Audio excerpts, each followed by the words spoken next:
হযরত আবু হুরায়রা রাদিয়াল্লাহু তাআলা আনহু হতে বর্ণিত, মহানবী সাল্লাল্লাহু আলাইহি ওয়াসাল্লাম বলেছেন, যেদিন আল্লাহ আরশের ছায়া ছাড়া আর কোনো ছায়া থাকবে না, সেদিন ৭ ব্যক্তিকে আল্লাহ তাআলা তার নিজের আরশের ছায়ায় আশ্রয় দেবেন। ১. ন্যায়পরায়ণ শাসক। ২. সে যুবক যে বেড়ে উঠেছে তার প্রতিপালকের ইবাদতের মধ্যে। ৩. সে ব্যক্তি যার কলব মসজিদের সাথে লেগে আছে। ৪. সে ২ ব্যক্তি যারা পরস্পরকে ভালোবাসে আল্লাহ ওয়াস্তে, একত্র হয় আল্লাহ জন্য এবং পৃথকও হয় আল্লাহ জন্য। ৫.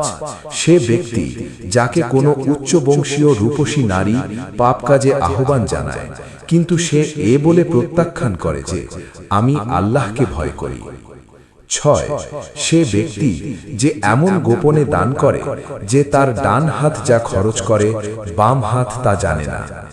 ৭. সে ব্যক্তি যে নির্জনে আল্লাহর জিকির করে, ফলে তার ২ চোখ দিয়ে অশ্রু প্রবাহিত হয়। সহিহ বুখারী, হাদিস নম্বর ৬৬০। ফুয়াদ আব্দুল বাকি তাহকিককৃত, ৬২৭, ইসলামিক ফাউন্ডেশন, বাংলাদেশ।